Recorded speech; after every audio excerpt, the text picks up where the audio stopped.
I can't tell the story is hilarious or heartbreaking. I think you'll decide. There's a pastor in Colorado that scammed his congregation out of $3.2 million. No, it's a heartwarming story. It was all for crypto. He made a coin. And he passed it off to his congregation, saying that the Lord wanted to bless them. And then they invested. And then he's now been caught and is being charged with fraud. And he pocketed 1.3 million of the 3.2 million. And so he came out and he made a video. And in the apology video, he is very honest. He's like, listen, the Lord spoke to my wife and I and said to, make this coin and everything. And I even said to God, I like how he acts like God is a guy, just like, and that he's a guy that he can't get on the phone right now, but was talking wild a couple weeks ago. And so he's like, and then look, I was even asking God, because I'm not even omniscient like God is. I'm not over here like God. And I even asked God, I was like, where's the liquidity going to come from? And honestly, if your pastor ever says liquidity to you, that should be the first sign to run. Run as fast as you can, as far away as possible. And so he's like, I even asked God, where's the liquidity going to come from? And God said, trust me. And so then I immediately told you it would be fine. That's my bad. I want you to know, out of that 1.3 million that my wife and I pocketed, 500,000 went to the IRS, which is a meaningless detail, by the way. Like, yes, you paid your taxes, but that's just a weird thing that the pastor did to be like, hey, look, while we're being honest, I got fucked too, okay? IRS really get everybody, don't they? It's like, as much as we hate the IRS, you're not going to flip this around on them right now. And then he got caught, and he's like, yes, we did spend it on some trips and a home renovation that the Lord told us to do. And I'm starting to think that Lord is just some guy's last name to him. Just a Marcus Lord that does a lot of cocaine. It's like, I got a new coin. You should tell your peeps, you should get them in on it. Oh. Because I've read a good portion of the Bible. And I don't know. No, like, I'm not saying I'm smarter than everyone that was in the congregation. I'm expressly not saying that. Like, but it is a thing where it's like, if you read the Bible, what he's saying will be weird. You know what I mean? Like, if you read the Bible and you have a general understanding of it, when a guy comes to you and he's like, listen, the Lord about them gains, okay? I think it makes it easier for you to be like, oh, I think this guy is full of shit.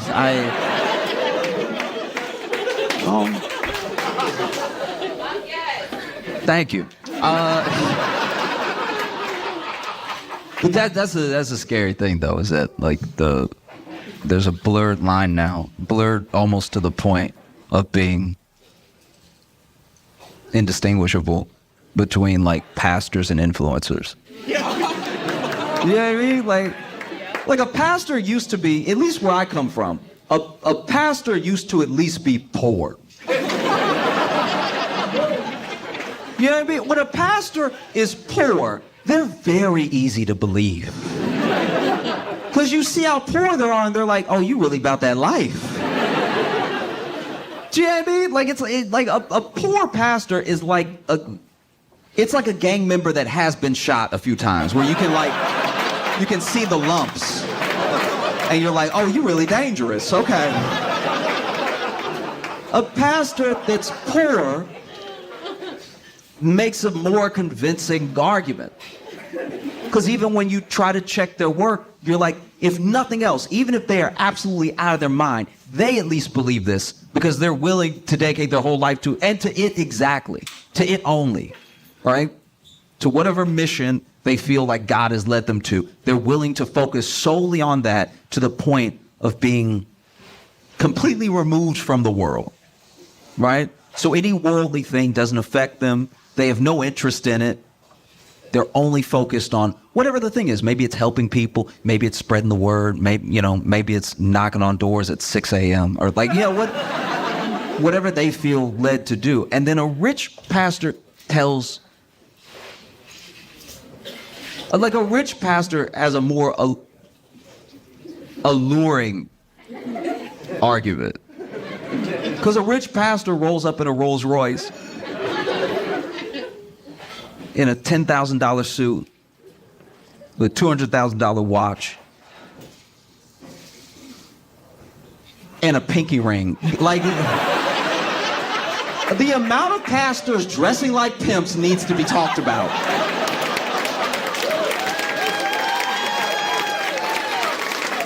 Do you know what I mean? It's like there's too many wires crossing with, like, I'll see a pastor dressed fully like Don Bishop Juan, and I'll be like, oh, yes, you are pimping your congregation. Yes, I get it. Wow.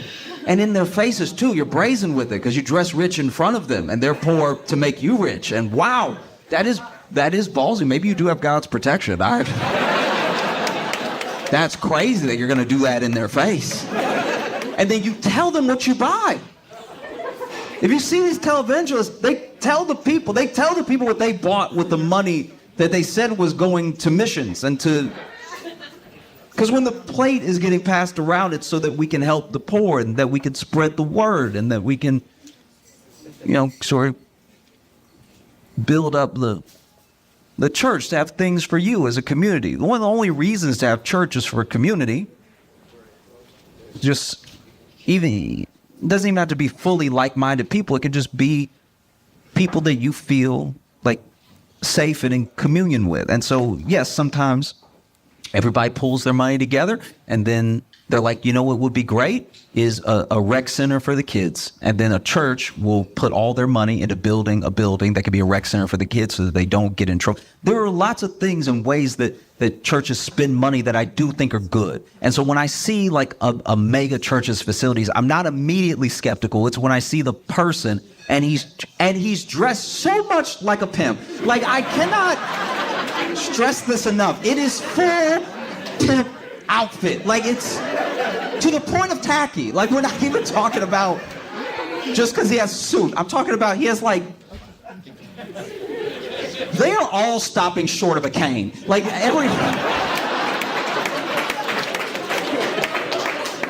they're millionaires in your face, and they're telling you, I have all this stuff because, because God blessed me with this jet. I purchased this jet for the Lord so that I could fly from place to place quicker, spreading the message. And I would even believe that if we didn't have Zoom. If Zoom was not a thing, I would get a pastor being like, I have to get over there to spread the word as quickly as possible. They don't know. They have no idea. And it's not like we can send them a telegram or something. It's not like there's been iterations of communication for decades that would negate me buying a jet to fly it to, I'm not going to tell you where.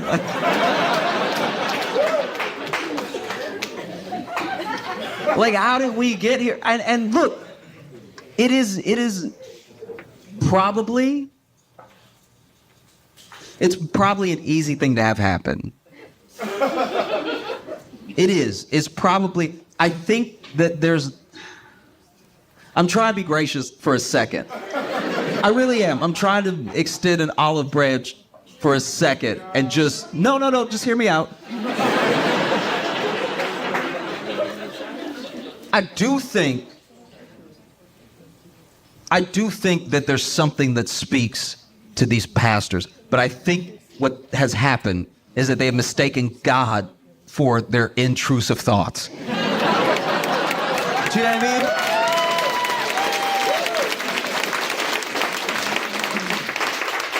Because I don't know all of you, and I don't know, exactly what your lives are like. I don't know if you grew up with religious or not, or what religion or anything. I'm just saying, as individuals, every single one of us here, if we were to lead a congregation and we were to pass around a jar or a plate, collection plate, anything like that, and everybody gave something because we made a compelling case that it is your job as a citizen of the world to help people that you may never meet, right? Is your actual duty as a living, breathing, empathetic individual that you have to do something if someone somewhere is hurting. You don't need to know them, and you don't need to know why they got there. That's none of your business. It's important to help someone. And then the plate gets passed around, and you make such a compelling argument that everybody puts, $1, $5, $10, or like the Bible says, 1/10 of their income to help the poor. And then church is over. Everybody leaves. And then you go to the back office where they have piled up all the money, and you do look at it and go, nigga, we rich. I mean, wow. Oh, we really cooking right now. Oh, man, I get the pinky with the soup. Oh. I'm not going to get the cane. That's too much, but oh. Just looking at a pile of money, a pile of envelopes with 1/10 of someone's paycheck in order for them to either spread the word of God or help people that they will never meet, build a well, do something so it matters that we were here, right? And then you see the money and it's stacked pretty high because it's a big church. And you look at all that money and it's hard not to be like, game time?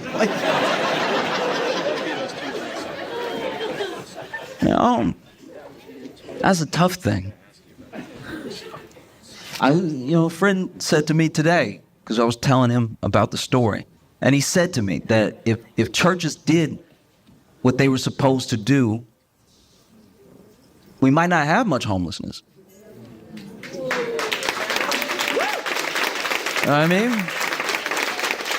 Like if churches were really about it, in a compelling way, in a way that was genuinely uncomfortable. In a way that was like, I'm gonna tell you a story, and you're gonna judge me, but it's fine. I was at a theater when I first moved to Chicago. And when I first moved to Chicago, I didn't have any money, right? And I especially did not have much to spare. But I was at a show, and I was at that show because it was free. So it was a free midnight show that I loved so much. I made sure to go there every Thursday night because I knew it was a free show. I could do something. I could meet other comics. I could, learn by watching them and everything, because everyone on the show was incredibly funny. It was actually a sketch show, ironically enough.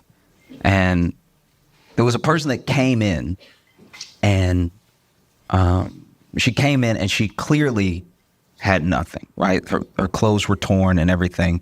Her hair was a little messed up, and she had a little bit of a limp. And she was asking people for change.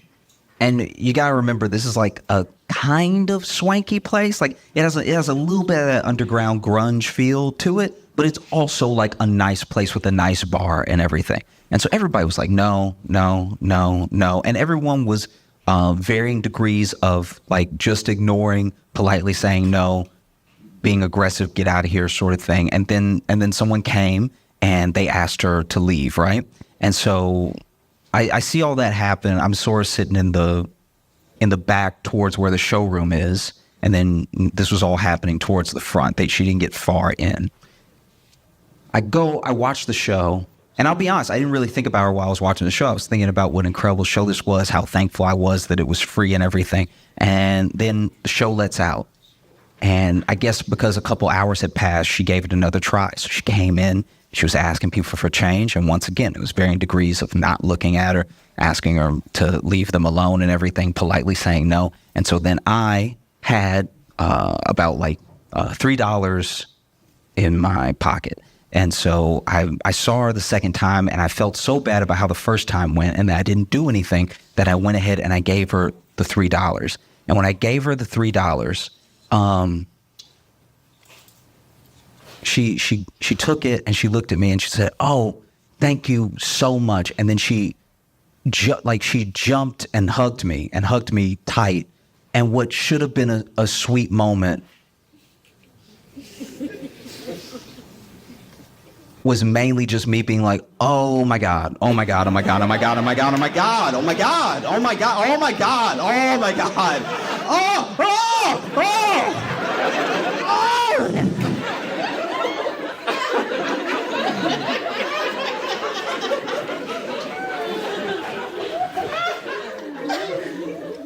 And then she walked off, happy as could be, walked out of the venue. And then I was like, I gotta wash my hands, I gotta wash my hands, I gotta wash my hands, I gotta wash my hands. And I think that, you know, I look back at that and I'm not proud of that. I'm not proud of how I reacted or anything. But that does feel like what church should feel like. Like, instead of just being boring, it should be like, oh my God, oh wow, everybody really is welcome. Oh jeez. All right, cool.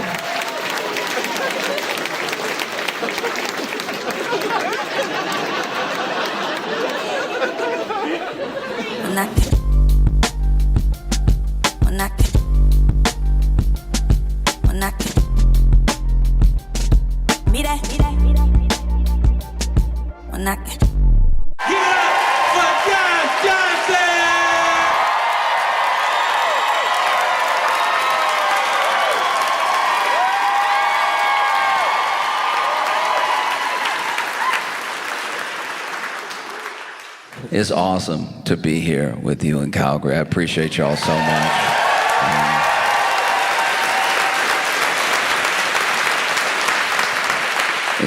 It's really great to be here in Canada to get a break.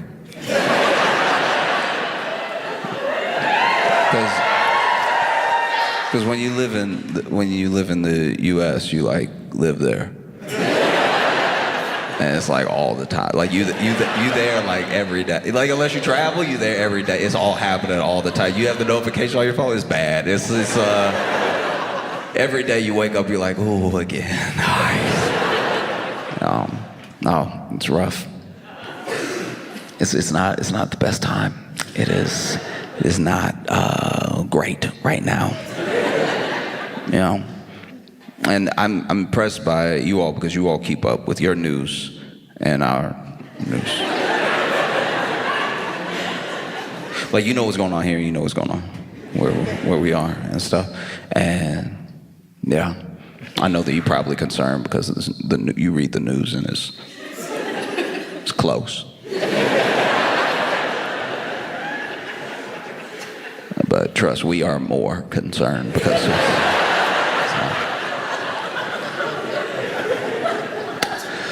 When I was a kid, there's this kid, I was just call him Laquan because rhymes with his name. But I always wanted to be really good at like climbing a tree. Like when I was reading stories growing up, some of my favorite characters were like very outdoorsy and they could climb trees real fast and everything. Maybe that'd be half the story was climbing the tree. And I just didn't have the grip.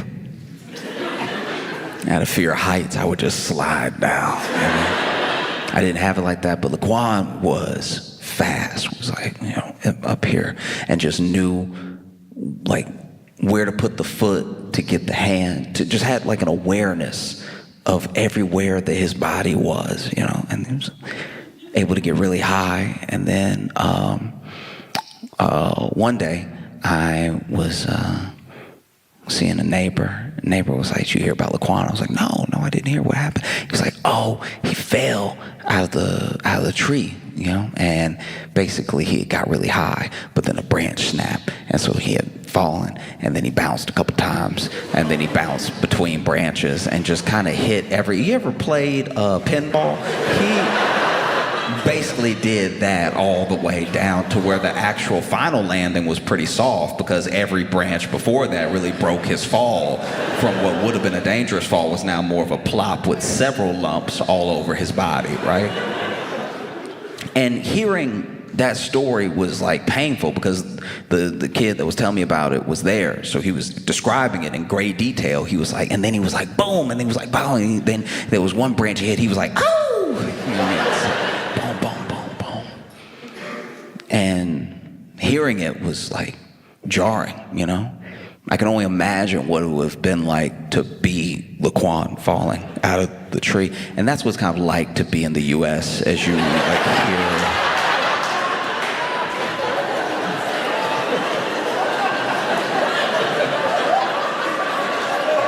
Boom, boom, ow! Boom, boom, boom. Oh! Boom, boom.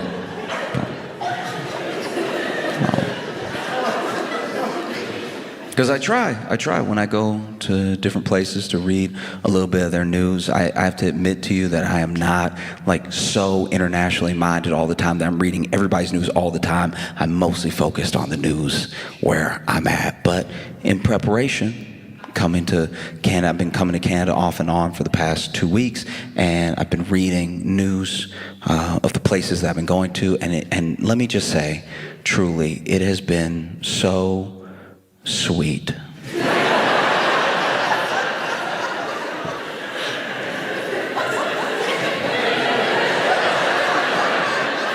It has been fundamentally adorable to read and watch your news delivered with such earnestness, as if these are real emergencies.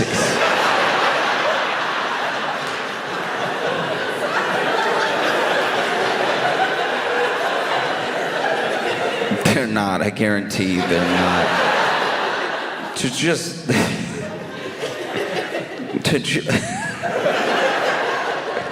the way, oh, okay.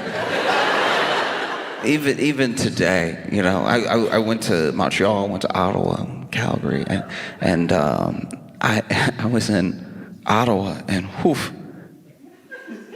just watching some local news, reading an article, and it was like, a man was pulled over speeding.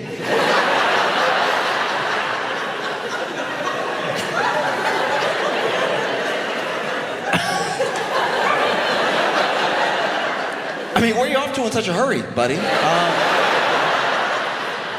Is the car not enough? Is the vehicle not enough? You have to punch it. Maybe you should have left earlier, all right?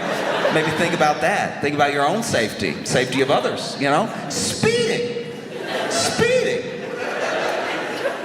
Now, look at yourself. Got yourself pulled over, now you're late, all right?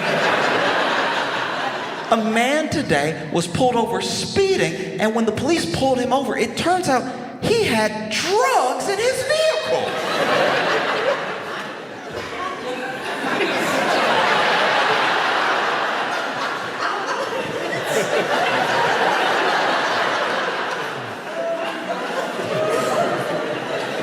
I just think about the parents, you know? I think about... Sure, he was 45, but where did this start? Oh, something must be going on at home, you know? You know, because marijuana is legal. He had drugs. He had narcotics. You see that news and you're like, oh, that's adorable. No. Meanwhile, you'll turn on the news, living in the States, and they'll just be, man in Kentucky found dead, just legs. We don't know where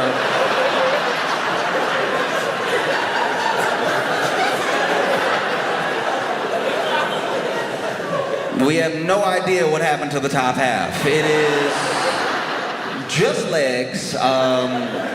We're assuming it's a man. These could be any legs, really. We just sort of said man because of the size of the shoes, but while we're at it, let's just be on the lookout for anyone. If you see any top halves missing a bottom half, please call this hotline. You know, you see it. You see it all around, even here. You know, come here, turn on the news, maybe read some news, and you see people angry, distraught. They're Canadians in Calgary, furious, right? Interviewing them, and they're like, I can't believe that our city, I can't believe that the province would put a sign right here.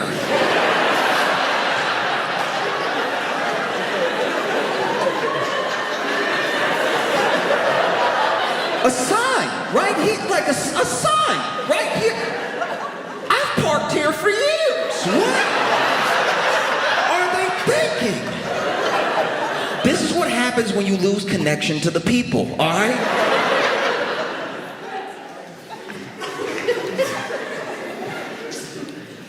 Meanwhile, in the U.S.,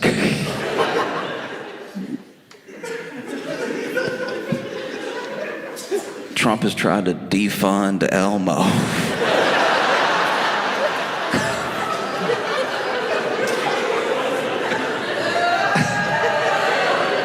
I didn't do it.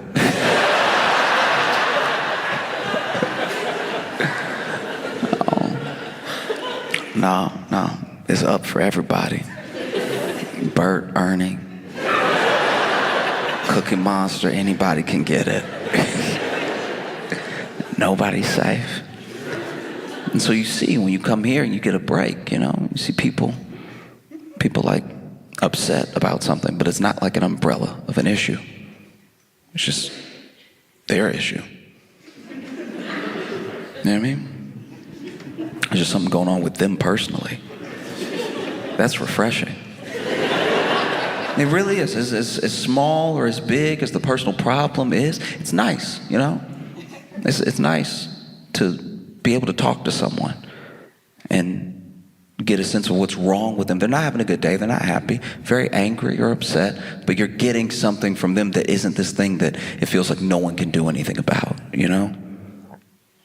You know, like, met a man in Montreal, and we just casually started chatting, and he seemed like something was wrong, and I don't know what led me to do it, but I was just like, are you, like, how's your day going, you know?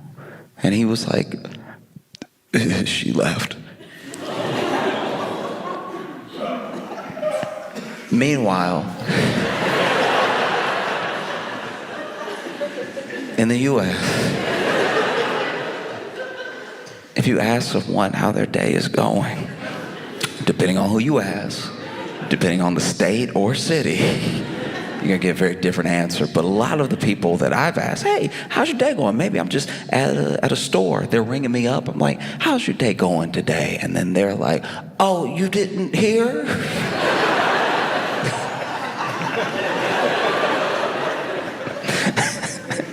You didn't hear? He's outlawing reading. It's over.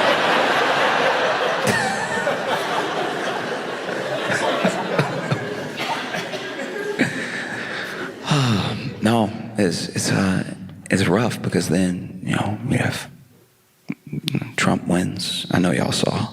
And then he's talking wild. He's like, Canada's gonna be the 51st state, right? I didn't say it.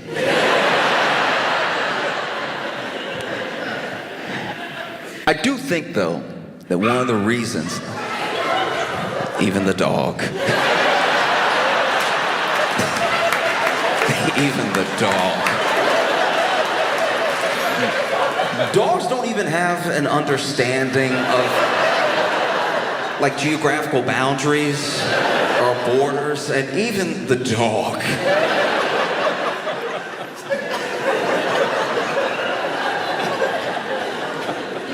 That's wow. Did y'all do that on purpose? I know you've been booing every time somebody says 51st state. Did you teach the dogs to also? I think one of the things that did happen with that is that he said it in a way that was so glib and was so dismissive of not just Canada's like autonomy, but also he didn't even try to woo you. And I think it's because it's a hard sell. You know what I mean? You're telling me you don't want to be part of the United States, you don't want to get shot for free?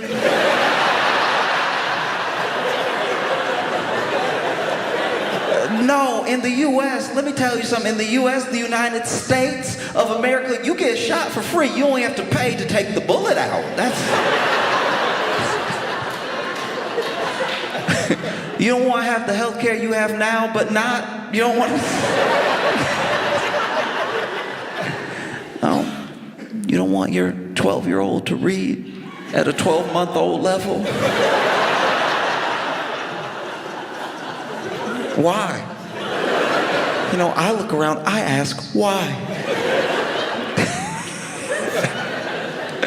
You don't want to pay thousands and thousands and thousands of dollars to an insurance company that will act like they don't know you when you call to fulfill your claim? Come on. Come on. You know, you don't want to make the only food you can afford, food that you kind of don't even question what meat it is after a while. All right. To each their own.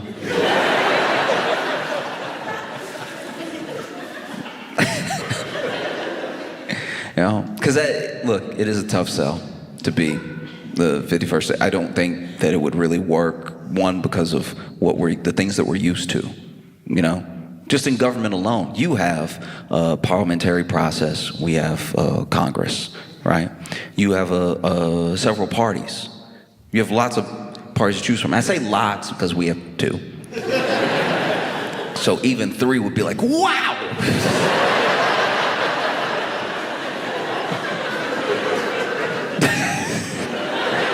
You know, like more and more of the U.S. when you travel, it just feels like it just feels like as someone from the States, when I go to other places and I'm learning whether it's their culture, different processes of government or just customs or something, I always come off like I'm not used to anything.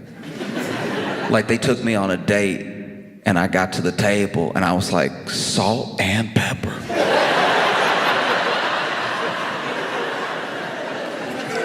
Because that's what I'm used to. That's the totality of the spice rack of American politics. You get your salt and you get your pepper. Meanwhile, y'all have paprika. You know, I'm not saying it's perfect. You know, you have these like 5 parties, only 3 are probably ever gonna win, but you get these like choices, these different pushes, you know. In the US, oof. We got Republicans, we got Democrats, and we got like Jill Stein.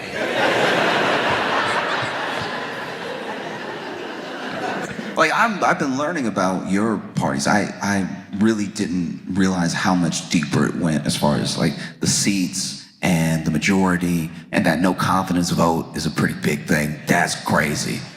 A no confidence vote, okay.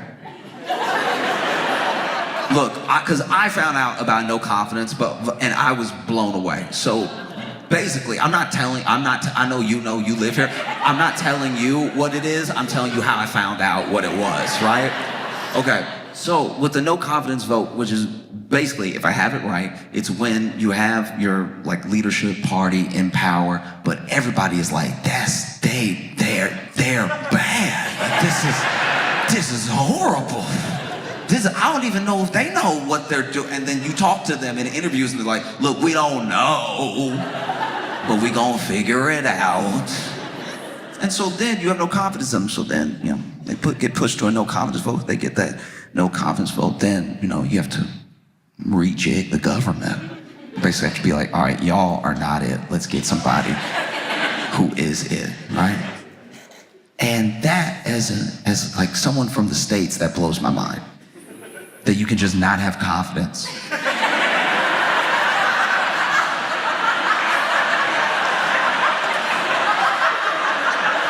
That you cannot have confidence in your leadership and you don't have to wait.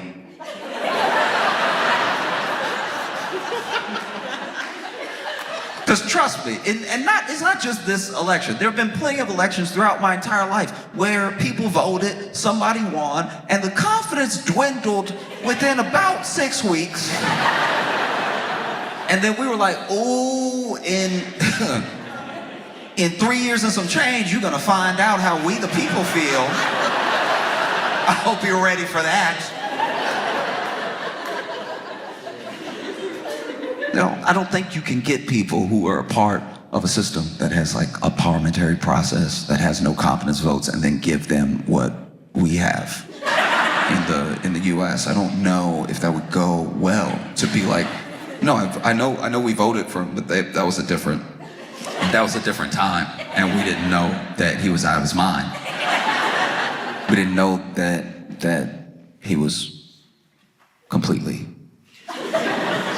When he was talking, when he was running, all the brains seemed like they were in the head. And so people were like, I like what he said. I think, yeah. And then he won, and then we realized that the brains were gone. And now we have no confidence, and we should do something about that presently, right? Before there's no food on the shelves. A lack of choice was how I knew I was broke. Yeah, I mean, when I was like out on my own for the first time, I had a choice between these two types of cereals I could afford. One was like a little corn pop thing. Whatever it was the only ingredient was high fructose corn syrup. And then there was this other cereal that was like, okay, I'm positive it was for people. I'm 100% positive it was for people, but it was built like dog food, okay? It just had a very pellety look to it. It had when you poured it, it had the brrr of like pellet. Didn't help it also went in a bowl, right? And that was what I did, back and forth, because I was broke. And I just had these two choices. I could just go from one to the other, and one got me real, like, jittery and excited, and I usually crashed by like 2 p.m. And then the other one definitely felt like I should be barking if I'm eating it. Then I got a little bit of money in my pocket. Ooh, I got spoiled for choice. Then I didn't even know what to do. I'd buy some cereal and I'd be like, it's good, but it's not the best. It's fine. Completely forgetting it could have just been these two. No, that's what it feels like. Look outside looking in, that you have like a whole parliamentary process. I'm not saying it's perfect. I'm sure you have your problems. I get that. You don't tell anybody, but I'm positive that you have your own problems. I get it. And I understand people's frustration. I know that there's been strikes in Canada. I know that there are people that are worried about housing. A lot of the same things that people are worried about in other countries. It's not as if I'm projecting some like absolute heaven and haven onto you. I know that it's a country full of people and people have problems. It's just we have more. It's a lot, yeah, I mean. It's a lot, and I don't think that it would work, you know, because even with a prime minister versus a president, your prime minister still fits in that legislative branch, you know. There's a lot of things reining your prime minister in, no matter who they are, and a president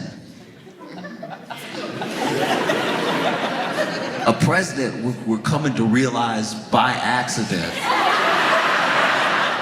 is a king. That's a king.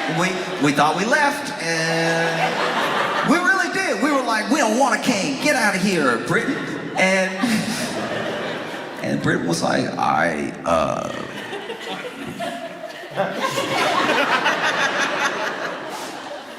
Give it a couple hundred years. You'll want one. No, because we have this different branch, this executive branch, where the president's power resides, that is deciding to not really pay attention to or heed our legislative or judicial branch, because it's really the legislative branch that's supposed to decide if we defund Elmo. That's really their purview, but he was like, no, I'm the only one that gets to look like this.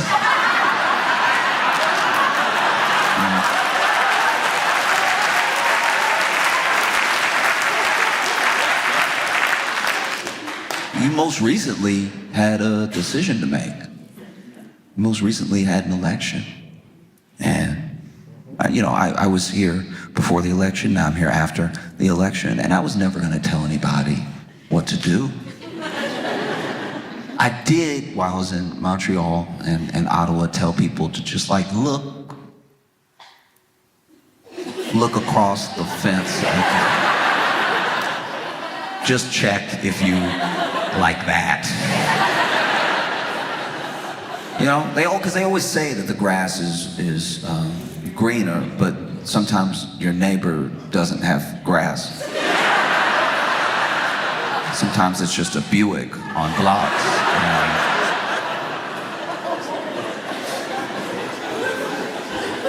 And that is tough. Because then our news would become your news. Because look, don't be wrong, like I said, I'm fully aware, and I also believe I'm open to the ideas that Canada has problems I'm not even aware of, right? There's a chance, I'm imagining, right? If you're in the right place at the right time for this bad thing to happen, if you go out into one of your beautiful parks and you where you're not supposed to be, you playing around, it's possible to get bit by a moose. Right?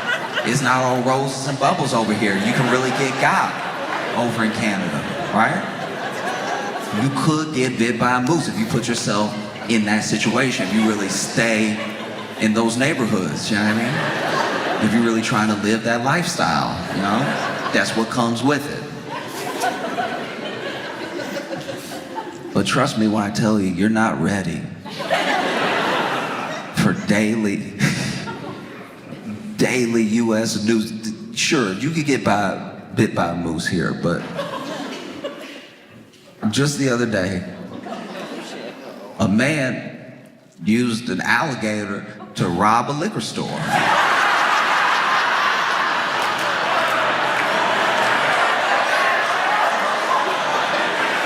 Which is one of the more effective robberies you can engage in, right? Because you walk in to a liquor store, I'm assuming to buy some alcohol, make a night of it, And then there are people in the US that are desperate. Desperate because we don't share the same social safety nets, we won't even share some of the same attitudes around a network of community the way that Canadians do as a baseline. I know not everybody agrees, and you have your conservatives, your liberals and everything, but for the most part, there's a genuine understanding that okay, healthcare, we're gonna have that, we're gonna do our best with housing, we're gonna do our best with all these things, right? And in the US, it's mostly hey, get it how you live. And sometimes getting it how you live includes robbing a liquor store, going to where there will be cash, going there with an alligator that might be a pet. I have no idea. I truly don't know if this is a pet or if this is an alligator that he found, or if this is an alligator that he going in on it with. He's like, look, if I get the cat, because look, I do like the idea of them being partners. I do like the idea of them getting together and being like, listen, all right, you like raw chicken, you like raw chicken thighs, okay? If I have cash, I can buy that stuff, I can give you some of that, so we'll split it in chicken thighs and cash. Cash to me, chicken thighs to you, just so that we're clear, right? So I'm gonna go in, I'm gonna pick you up like a puppy, right? But then I'm gonna grab the back of your tail, I'm gonna swing you around, right? And when I swing you around, I want you to be like, ah! just really make a show of it, keep the mouth open, let them know what could happen if they don't act right? Because he didn't go in, this man did not walk in, hold it like a rifle, like anybody can get it. Hey, don't move. Right? No, this man came in, swinging gator at people, right? And people couldn't run out fast enough. Now, it was a mistake to start swinging it in the doorway because you really only want the actual cashier to be intimidated. Now, you've made 8 people think, all right, it's all of us against him, the alligator. You have more adversaries than is necessary. Then he tried to get the cash and everything, but it's hard to get the cash because the alligator, he's not really thinking like a robber. Alligator was told to do his thing, so he doing his thing. Like that wiggle that they do, going as hard as he can, throwing hip, right? Like, alligators don't have booty, but if they did, he'd be twerking, right? Snapping and everything, which does make it hard to get the cash, right? Because now this cashier trying to put it all in his hand. This dude didn't have a bag. So now he just got to stuff cash in his pocket while holding on to the tail of the alligator. And the alligator, I don't know. I don't speak alligator, but I'm assuming the alligator is like, is this part of it? Because after a while, the alligator is being more difficult than helpful, right? Stuffing, then he runs out, they call the cops and everything. And look, I can't imagine what it's like to be a cop that gets the call that there's someone robbing a liquor store with an alligator.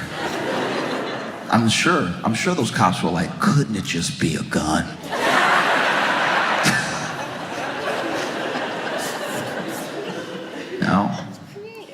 No, you're not ready for news like that. Because I'm sure, look, there's property crimes, there's violent crimes everywhere in the world. You have your crime. But it seems like, from what I've been reading about your crime, that it does, and I don't mean this in like an insensitive way, but it does seem like most of your crime kind of like makes sense. Like you get to the bottom of it, and it's like, oh, he wanted what he had, and so he stole it from him, right? The U.S. has a lot of weird crime because a lot of our resources have been shut down, right? So some of the crime is not necessarily just to do the crime, it's just people doing what they think is necessary in their head that happens to be a crime. Like, a good example was, there was a man who called the police because he broke into this restaurant, right? Broke into the restaurant and I think he just wanted food. That's what I'm gathering from like the call. So he just wanted food. He called in to 911 and they were like, 911, what's your emergency, right? And he's telling them off top, look, okay, I'm not where I'm supposed to be. All right, I did break in here, get a little something to eat, make a little snack, all right? But somebody else is in here and y'all need to come quickly.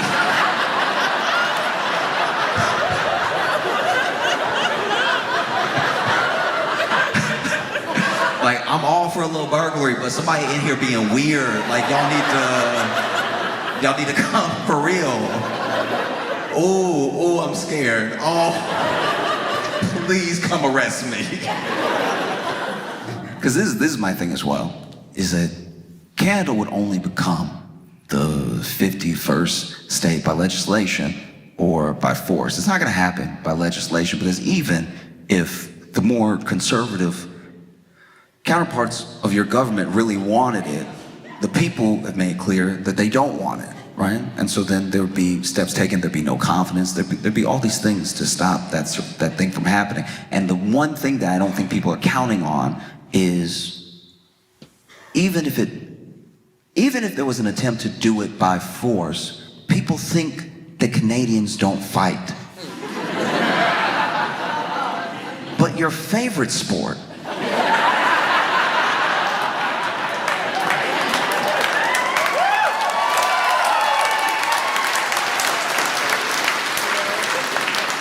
your favorite sport in the world. You have access to all the sports.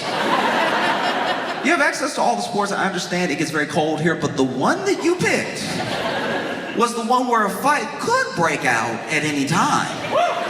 And not just like break out. Like sometimes there's a reason. Sometimes there's a clear, I don't really follow hockey because mainly I can't see it. I want to follow it so bad. Everybody seems like they're having a good time, but every time I've watched hockey, I've had to pretend that I know what's happening. You know what I mean? It's like being tone deaf watching like a singing show, like a singing competition, like watching X Factor tone deaf, and then you're just waiting for other people to cheer, so you're like, oh, they getting it, no. Yeah, actually, no, you're right, they bad. No. Anytime I've watched hockey, I've just seen the people's heads move. I've tried to move my head where their head moves, and I try to look at where I think they're looking at and everything. And then you hear the clicking and the clacking of the sticks and stuff. And sometimes it will click clack extra, so I'm like, oh, the puck must be over there, but it's not. It's not at all. It's actually over here. I don't know what they're doing over there. And then somebody will be rammed into a wall, a clear wall, so you can see. I've never seen only in hockey and adult films have I seen somebody pressed up against glass like this. The way they... Wow. That, I remember the first time I saw it, I was like, ooh, y'all think he gonna come through? No, and then you have the fights. And the fights are very interesting to me. Truly, because it's like, there's a strange energy to the fights. No, you never really know when they're gonna pop off, and sometimes there's a backstory. Sometimes it's like, oh, look, 3 games ago, you don't just have fights, you have drama with the fights. You have a real soap opera to follow. And then you see them and those gloves off. I remember the first time I saw it, they threw the gloves off and I was like, ooh, won't your hands get cold?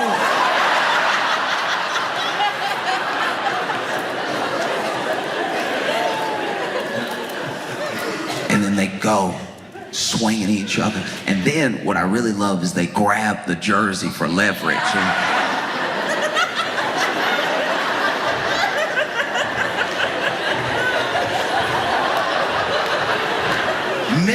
Missing, horribly, missing, nothing but missing, and really try to get close. Come here.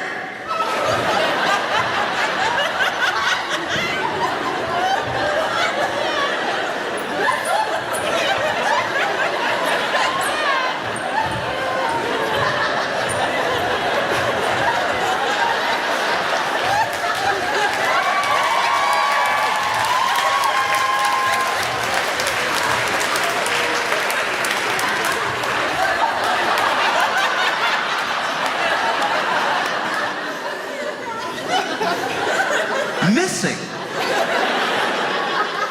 But every once in a while,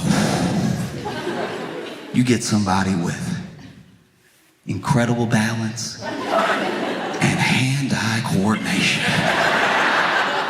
They throw those gloves off, they grab them. You would think they weren't on skates. They swing it around and slide it, but they're still like...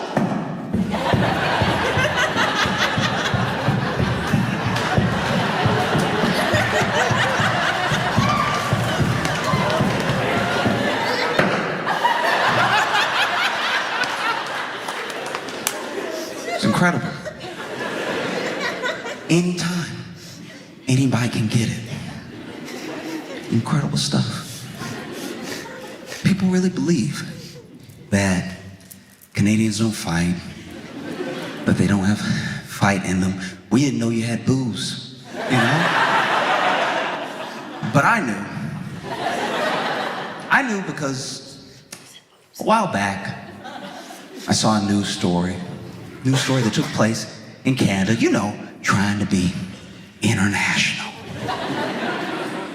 And I saw this news story about a man who was woken up in the night when two burglars broke into his home and were trying to figure out what they could take. They clearly hadn't done a good job casing his residence. So they're just looking for whatever, right? And then he wakes up, and let me first say this. If someone breaks into my home and is looking for what to steal, I don't know if I'm gonna confront them immediately. I think I might try to come up with a plan. Maybe I'll pretend I'm a ghost.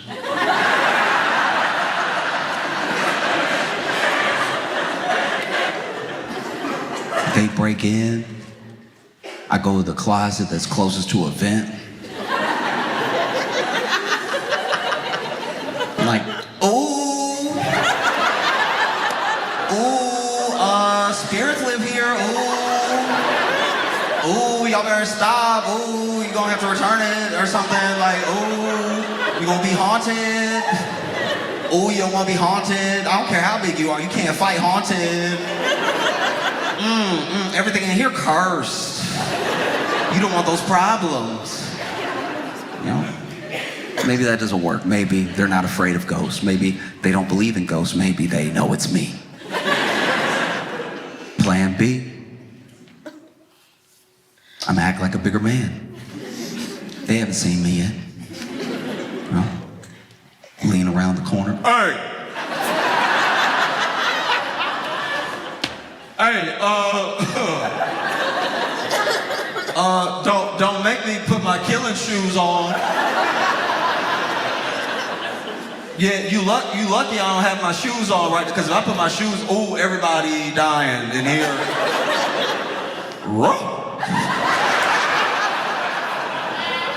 Because that's plan C. To act like my own dog.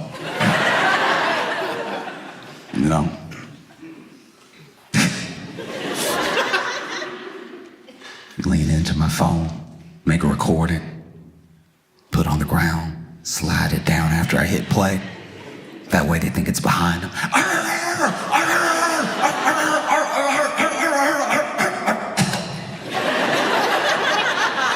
I'm probably gonna cough. Trying to bark makes me cough. And then, last resort, might have to fight them. Might have to just run up on them and do what men do. I have to roll up on them real quick and start biting as hard as I can. Yeah, please believe you're gonna wish it was a dog when I get done, all right? I brushed and I flossed tonight, so get ready. But these dudes, they broke into this guy's home and they had ski masks on, and I don't know about you, but if somebody already got the ski mask on, it just makes me feel like they're a professional criminal. Do you know what I mean? Like, you got the ski mask on already, I'm like, this is real crime we're dealing with right now. And this dude doesn't hesitate at all. And all he got on is his shorts, by the way. He just like shorts, no shirt, anything, and he starts pushing them up against the wall and he starts fighting both of them and really swinging, and they're swinging at him and he's taking some hits, but he's giving a lot. Just bow, bow, bow, bow. He's like fight juggling them. Because he'll hit one and that one will fall, and then he gets to concentrate on this one for a second. Bow, bow, bow, and then this one gets up. He's like, you get some too. Bow, right? And then their fight, he puts up a real fight to the point where at first they're ganging up on him. And then they're both like, look, I don't know how nice this apartment is. Maybe nothing in here is worth these lumps we're catching. And so then they try to leave. But he does keep punching them as they're trying to leave. He does just keep whooping ass as they're clearly turned around trying to exit now. He like trying to choke one from behind and kick the other one. And then they run out. They run out of his home. He successfully defended his castle. But then he does also leave. So then he left. I was like, And then you just see in the security camera in his garage, him drag one of them back in. And I was like,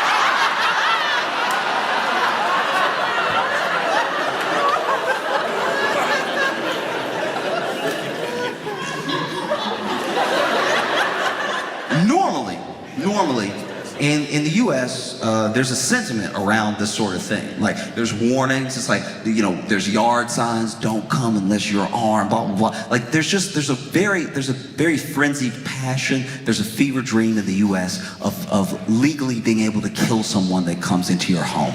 We like it a lot. There are some people that are like, please break in. I want to kill you, right? And that is almost always so that the person who wants to do the killing can use a gun. They want to shoot someone. They want to be able to shoot someone. And this man, this Canadian, he didn't have a gun. He desperately wanted to use these hands. He brought them back into the, I don't even know what crime this is now. Like, this was burglary, and it has turned to kidnapping, I think. I don't know if it can still be self-defense if you dragging him back in. And dragging him by the top of the ski mask, too, so he over here kicking, fighting, going backwards, right? And so then he brings that dude back in, punching, closes the door. This dude tried to get up against the door. He throws it back down and locks the door. And I was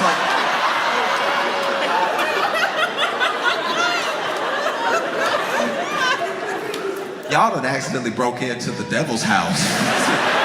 That's crazy. And I think he had one of those things where instead of a key, it was like a combination thing. So as soon as you put in the combination, the lock will start to turn, because that's what's happening. Because now the dude who was the second burglar, he must have been running and realized nobody was behind him. So then he comes back and he trying to get in, and then this dude just keep relocking it, right?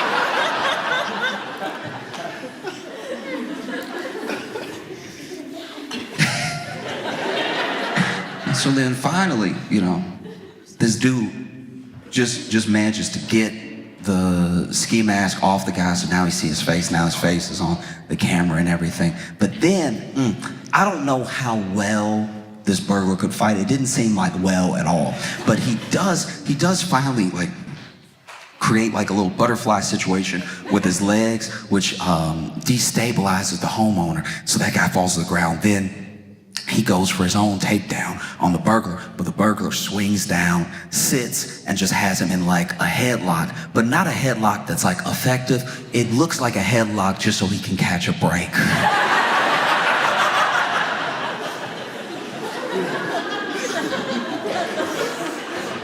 You know, so when you see Trump talk about like a 51st state, I feel like if I worked at the White House, I would just bring an iPad and like, Mr. President, this is what they do.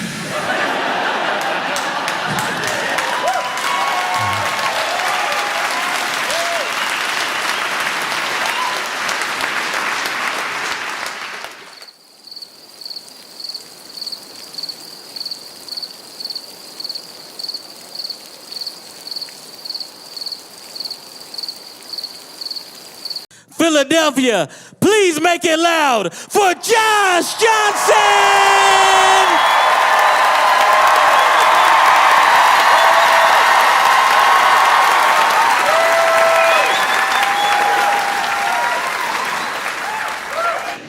When I was growing up, I had a friend who was like a latchkey kid, and he would get off the bus, and he had 2 hours to himself before his parents came home. So he'd get off the bus, he'd open the door in the house, he had full reign of the house. And we're still little, but he's like old enough to, you know, go ahead and make himself a grilled cheese if he wants something, anything, just till his parents get home. And one day he comes home, and his parents had to get together the night before, and he sees laid out just a little bit left of some wine. And he's like, oh wow, I know that this is grown-up juice, but I want to try it because I'm not supposed to have it, because I know I'm not supposed to have it, right? And so picks it up, and he's weighing the options in his head. He's like, I could try it, but what if I get caught? I'd be in so much trouble. Oh, but I really want it. Maybe nobody will know. And he's going over and over it in his head to the point where he he decides, I'm gonna just have a little sip. And he's bringing it to his lips, and then he ends up slipping it out of his hand, drops it, stains the carpet, right? So now he's freaking out because it's like, oh no, they'll know there wasn't a stain there when they left. This is all on me. And he did what a lot of kids would do in that scenario. He made it worse. He was like, the only thing, and I can understand he's a kid, but this is a mistake that I don't think I would have made. The best thing for him to do in that moment, he thought, was to make a bigger mess. And then that way, the stain won't be so bad. So he grabbed a rock and he threw it through the window.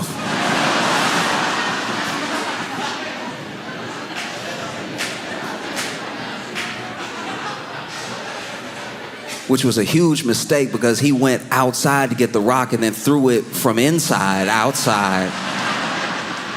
He realized what he had done as soon as he did it, so then he had to go back outside, grab the rock, carefully pick up all the glass, bring it back inside, lay out the glass next to the rock, next to the stain. You know? And then his parents get home, and when they come home, immediately they're like, oh my gosh, what happened? What happened? And you know, he's had an hour 20 to think up a story, you know? So he's over here like, yeah, oh, yeah, it was crazy. They're like, what happened? You know, you got the rock going through the windows, all this glass on the floor and this stain. He's like, well, the stain's probably not as big of a deal as the broken window when you really think about it, right? And they're like, what happened? And he says, well, you know, the rock came through the window and it must have hit the glass that had the wine in it, the wine that really shouldn't have been left out. You know, that's an adult beverage. I'm a minor. And then it must have hit the perfect angle to hit that glass and this glass and then knock over and then make a stain on our beautiful 3-bedroom carpet. Yeah. And his parents were like, but did you see it happen? Like, how did this happen? Did somebody throw this? And he's like, uh-oh, because he didn't think that far. And so he was like, yeah, the man threw it. And they were like, what man? And now he's in deep because he's like, yeah, what man? What am I doing? And so he's like, yeah, there was a man that, you know, threw the rock through the window and everything. And you saw him? Yeah, I saw him. He threw it and you know, he ran and everything. And he thought maybe that would be the end of it. But from his parents' perspective, there was someone who threw a rock into the window, maybe to get inside while their son was home. So they had more and more questions, and he didn't know what to do. He was freaking out, you know? Next thing he knows, the police have been called, and the police come over, and they're like, what did the man look like? And they over here taking notes and stuff, and he's like, he doesn't know what to say next because he didn't think this far. And that's how I feel like Trump must feel about Epstein, because it goes so deep. It's like he didn't think this far in the lies.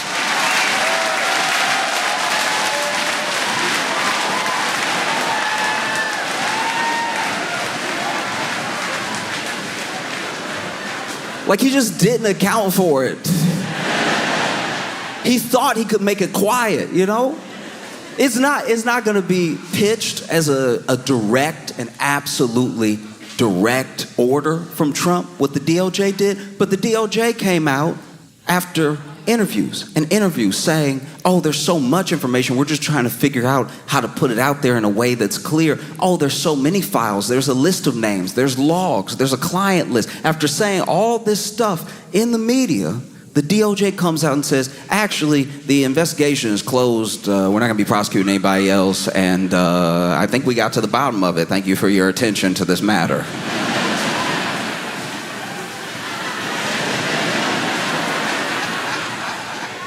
That's not going to stand at all. That's not going to stand with anybody. Because you got to remember who Trump garnered with this belief that he released the Epstein files. He's got MAGA, sure, but he also has Q.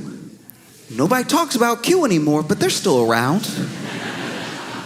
And they believe deeply that Donald Trump is going to be the one to unleash all of the truth. All the evidence will come out. When Trump is president, he'll turn over everything on the powerful cabal that has been victimizing people across the world.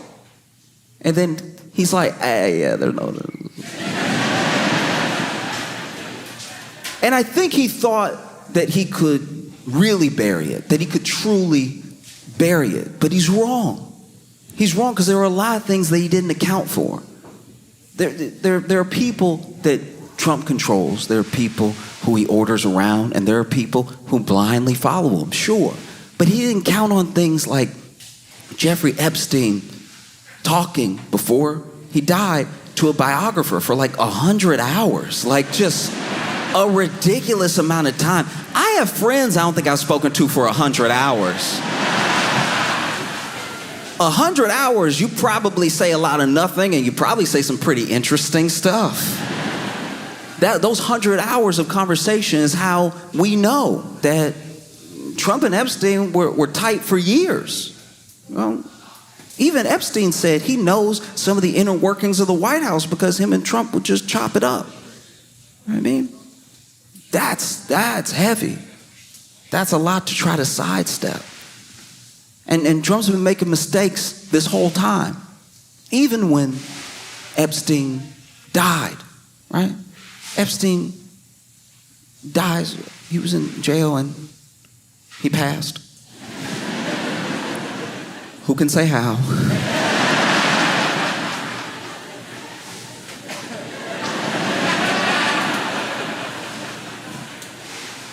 And, Ghislaine Maxwell gets, charged, has a whole trial, gets convicted, sentenced to 20 years in prison. And apparently what we're hearing now is that at the time, Trump floated pardoning her. And the people that heard that almost couldn't believe it. Why would he pardon her? That's crazy. And it's like, actually, it's not that crazy when you see the picture of all them hanging out, like, in the 90s, and they met in the 80s, and they used to fly around together. Like, that's his buddy. And he even said himself, these are his words out of his mouth, when asked about Ghislaine Maxwell during the trial, he said, I wish her well. Somebody that's on trial for trafficking. Somebody with ties to you. I wish her well. And then people were like, why would you wish her well? And then they brought it up again, and Trump was like, I wish lots of people well. And we were like, no, you don't.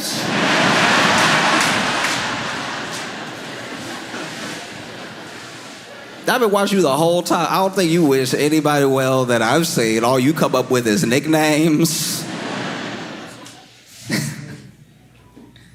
Man floated pardoning her. That's crazy. And then the DOJ comes out, hey, yeah, this is done. Nothing else to see here. And people were having a hard time wrapping their heads around that. People who usually stump for Trump hard. No matter what he says, they manage to twist it in a way that maybe could make sense to you, and they'll say that that's what he means. One of the reasons that Trump can do everything that he does and it comes off a different way to everybody is because so many people think that they're the Trump whisperer. Trump will say something out of nowhere, and then there'll be people like, well, what he actually meant was something more reasonable that I'm going to say right now. And I'll be like, that's interesting, because he didn't say any of those words in that order when he was speaking. And I think he had a teleprompter, so I don't see how that's possible.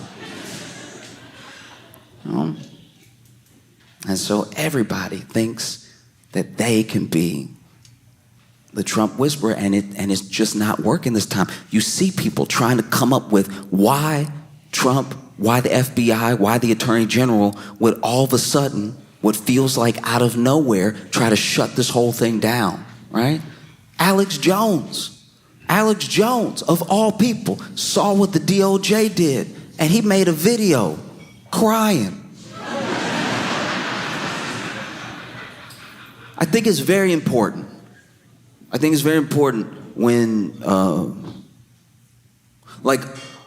when a man shows emotion, not to just ridicule him for it because it's easy. But Alex Jones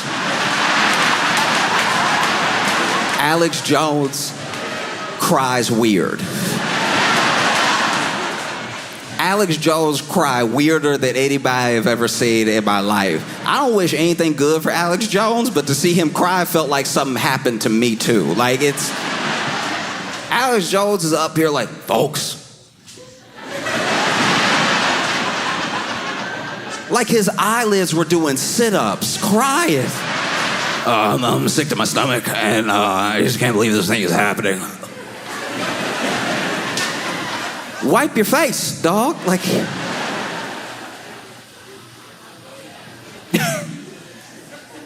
And even Alex Jones trying to come up with something. He's like maybe the deep state got to him, and the deep state is like in his body, and that's why he's doing this stuff right now. And then he'll be back to normal after he has one of my protein shakes. You can go to my website and buy frog protein for $19.99.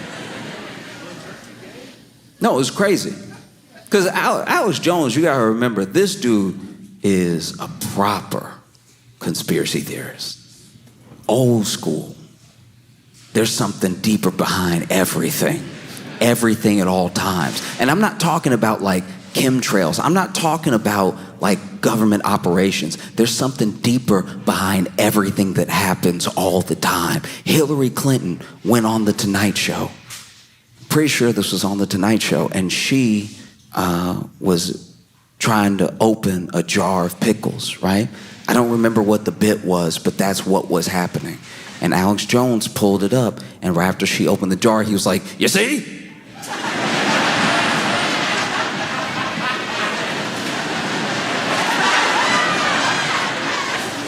Do you see what happened right there? Hillary Clinton didn't open that jar. Now in the video, she has opened the jar. Hillary Clinton didn't open that jar. That jar was pre-opened. All right, you can tell because there was no pop. There's supposed to be a pop. There was no. I brought the same jar. I'm gonna open for him right now. And this man spends a while trying to open the jar. He spends an uncomfortable amount of time trying to open the jar. I think at one point he even had a rag too. You know, like those kitchen tricks you use? He over here, you know, sometimes you like tap the top of it, you like.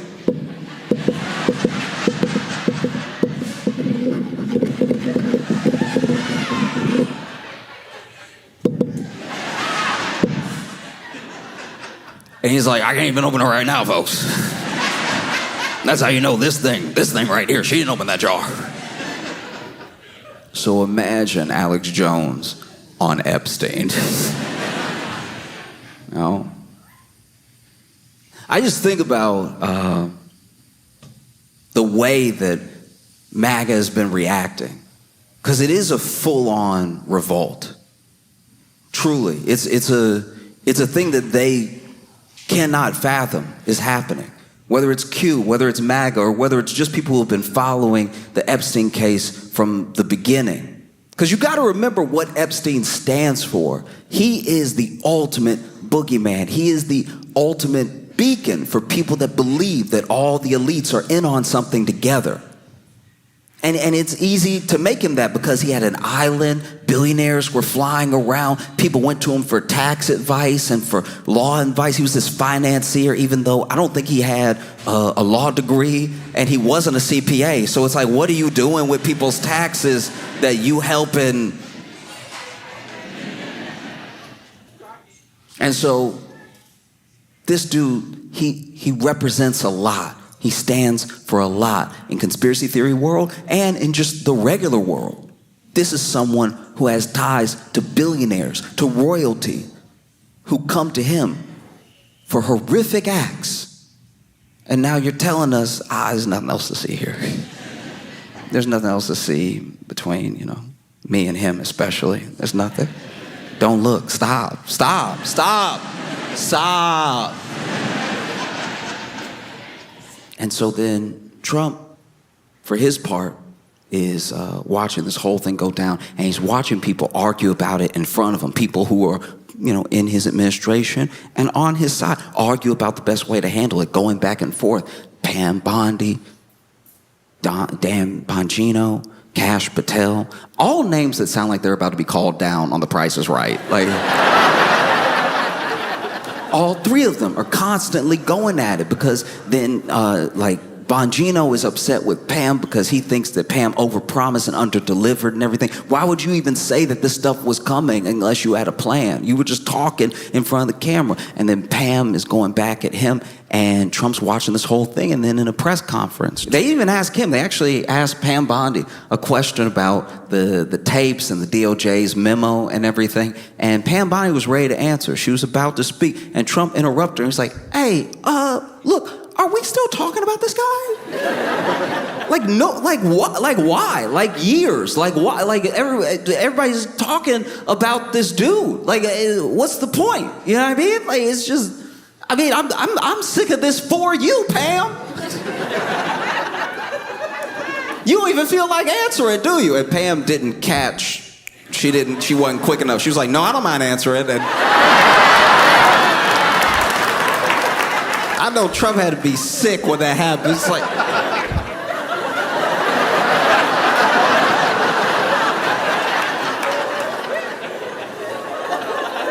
no, go ahead and answer then. And, you know, Pam Bondi talked about how they had released a lot of stuff, because there's a difference between releasing evidence around a case or releasing vital information or declassifying things and then releasing stuff, right? So they released a bunch of stuff to look like they were releasing something. Like, they released the videotape of the night that Epstein got up out of here. And the problem with the tape is that it's always been talked about as if there was a tape of his cell that would prove definitively that, like, nothing untoward happened, right? But the tape isn't of, like, Jeffrey Epstein's cell with him sitting there and everything. It's of, like, a hallway. And you're giving a tape to conspiracy theorists. They're gonna do some extra looking. There's like 10 hours of tape. But there is 61 seconds missing. I don't know how long it takes to kill somebody. But if there's 61 seconds missing, I'm assuming that it takes 50 seconds and gives you 11 seconds to get down the hall. And I'm not even saying that's what happened, by the way. I'm just saying 61 seconds, that's weird. And they asked Pam Bondi about it, and Pam Bondi is like, look, it's a very old system from the 90s where the tape resets at midnight, so it takes a second to, like, reset, and that's why 61 seconds are missing. And I had a lot of questions. I had a ton of questions. My first question didn't even concern Epstein. My first question was, why are you telling everybody that? Because that is very valuable information if you're a prisoner in that.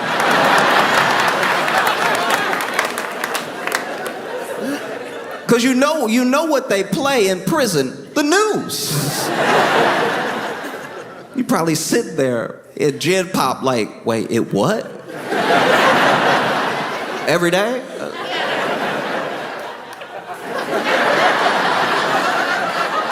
I gotta go take care of something. So she says, look, this is the way that system works, so we're actually gonna be supplying more video footage to show that there's a minute missing every night. And I was like, why would you say that?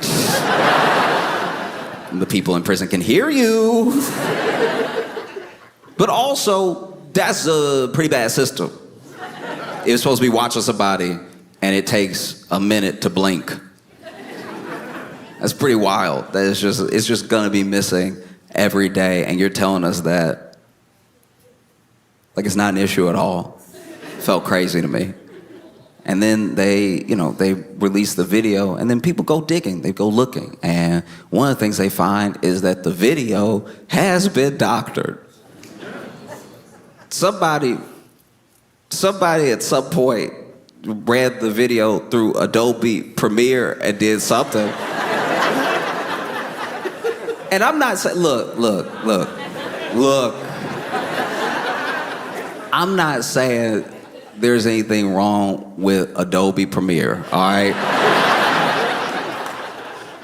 All I'm saying is I would have thought the government with all their resources. You know what I mean? Like the government would have like a special program that just feel pretty cheap to make an Adobe Cloud account that you run this Epstein tape through. Like nobody's gonna know, so then people are wondering about the missing minute. They're wondering about how this video's been tampered with. And then even people who watch the full 10 hours of the video, because you gotta remember, some of these people are dedicated. They're like, there's actually a guard that leaves one way and never comes back, which proves that there's two ways to enter that hallway. And I was like, oh man, he's so screwed. Trump, he's very good at creating a distraction, and he tries. He did his best. He said that he was gonna revoke Rosie O'Donnell's citizenship.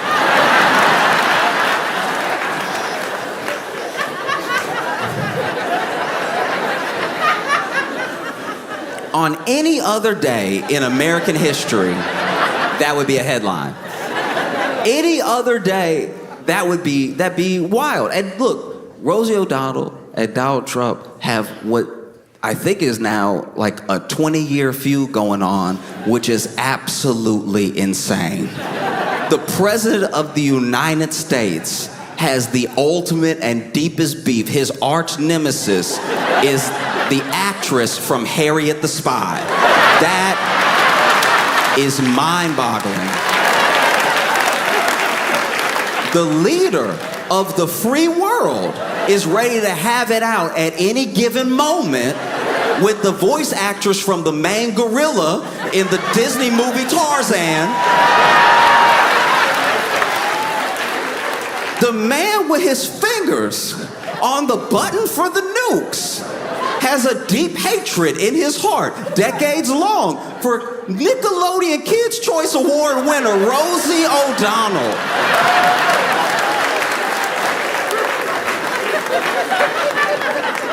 This is an unacceptable timeline.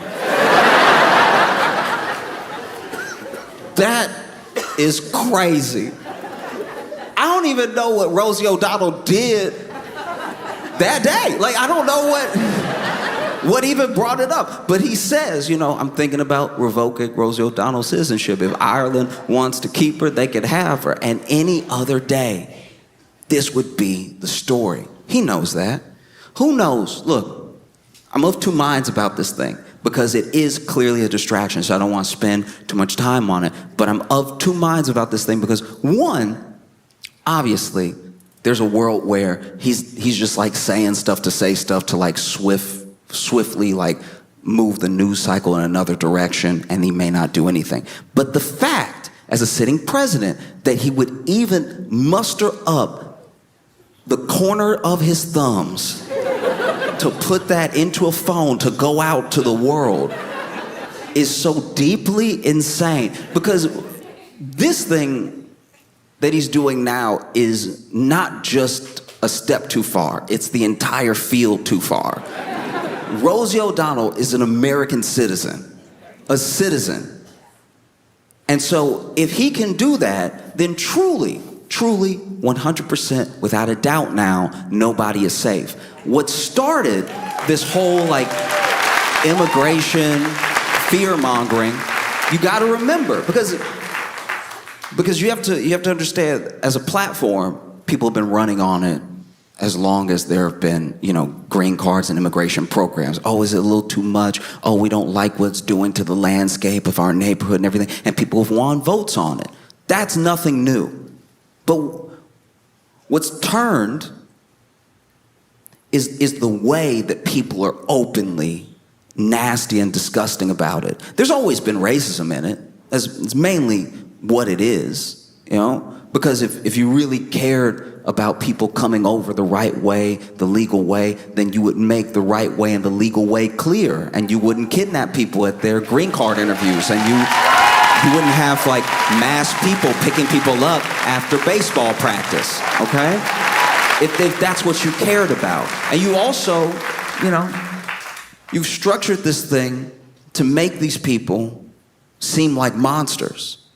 That's been the plan this entire time, because if somebody is a monster, it is part of the human condition and a flaw that we have. As long as we see somebody as a monster, whether they are or not, we don't really care what happens to them. You know? It's why they can make conditions in prison so bad. Because the assumption is, well, everybody that's there deserves to be there, so screw them, right? If they don't have clean water, or if they can't shower, or if their food's contaminated, good. Because they did something bad to earn that place, right? And it helps you strip the basic humanity of looking at another person, whether they've made a mistake or not, or looking at another person, whether from a different country or not. And if you get really good at stripping that humanity away, you can do whatever you want. And then you start to be able to do whatever you want to anybody that you want. And that's what's been creeping up this entire time. What started as like, guys, they're eating the dogs. Remember, they're eating the dogs, they're eating the cats. Nobody's pets are safe. It was getting so dumb. It was past like, these are criminals and they're killing us and they're coming over here to do terrible things. And then it started to morph a little bit more. Okay, look, I know that they're going through the proper channels and everything, but they have a misdemeanor in another country. Do we really want somebody like that to become a citizen? Maybe we should deport them now. No, I understand that they have their green card, but they also, I don't know, they have this weird past I don't like, or they wrote an op-ed I didn't like, or they said a thing that I didn't like. So do we really want someone like that in our country? I know that they are a fully naturalized citizen, but the way that they became a citizen is a little bit under suspect, because I said so just now. So maybe we'll deport them. And now we're all the way to the point that American citizens that I do not like can be gone. And so you see, when you let somebody's humanity get stripped away over and over and over again, and it's in the back of your head, and you even go with the lie. They probably did something, or maybe they shouldn't have done that thing, or maybe they have a good reason. When you do that enough and it finally comes for you, don't be surprised. Because the thing with the Rosie O'Donnell, it's like there's a part of it that I think is nothing. I'm not saying that thing is absolutely going to happen. I'm just also saying that the fact that he even fixed his fingers to put it out is a problem. Oh? And normally, on any other day, it would have been such a problem that it's what everyone on the news would have been talking about. But this was a different day. This was a day where Dan Bongino is so upset he doesn't even report into work. He's tired of arguing with Pam Bondi. He might resign. Other people are talking about resigning. This Epstein thing isn't going away. And so then Donald Trump did what he does best, what he does in a crisis, and what he does when it counts. He made it worse. Like a kid throwing a rock through his own window, he makes it so much worse. And now Trump is dealing with that fallout. There are people calling for Pam Bondi to resign. There are people that are asking Trump extra questions. And then Trump crashes out spectacularly while y'all were probably parking. And so I'm gonna do this real quick. I don't like to use my phone or bring my phone out often, but I have to read you what Trump posted. And admittedly, look, I'm gonna read every word that he posted, all right? But I will be doing it the way that I read it in my head. This is insane. What's going on, my boys? Boys in quotations. Oh no, what's going on with my boys? Boys in quotations. And in some cases, gals? Also in quotations. Are you asking us a question about what's going on with them, or are you confused about the gals specifically? They're all going after Attorney General Pam Bondi, who is doing a fantastic job, all caps. We're on one team, MAGA, and I don't like what's happening. We have a perfect, all caps, administration, the talk of the world, all caps, and selfish people, in quotes, are trying to hurt it, all over a guy who never dies. What?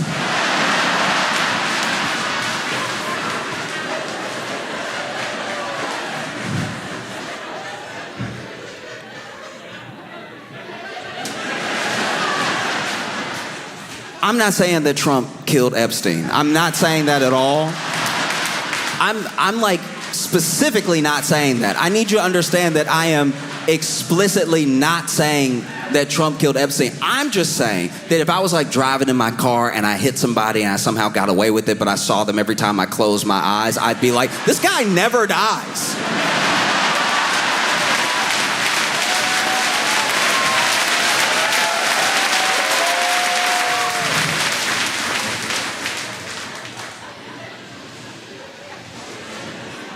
All over a guy who never dies, Jeffrey Epstein. For years, it's Epstein over and over again. This is a man who hasn't slept. For years, it's Epstein over and over again. Why are we giving publicity to files written by Obama?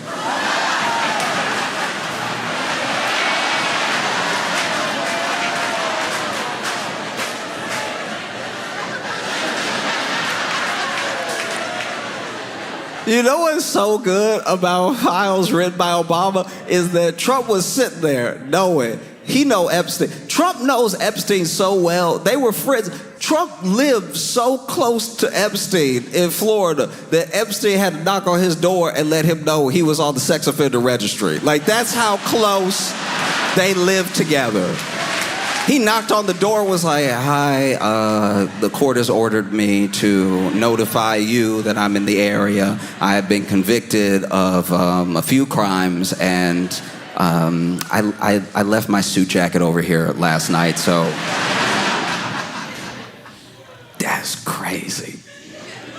By Obama, and it's a list. It's why are we giving publicity to files? You know what it also is? This man was sitting here knowing that he knows Epstein. He's sitting here knowing that this looks very bad. And he did the DOJ thing, even though it's not directly tied to him, even though the president isn't allowed to interfere. He clearly did the DOJ thing where he told them to shut it down. And now people are rebelling against him. And he's sitting there like, how can I make it DEI?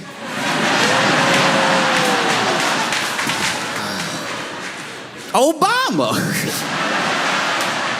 Thanks, Obama.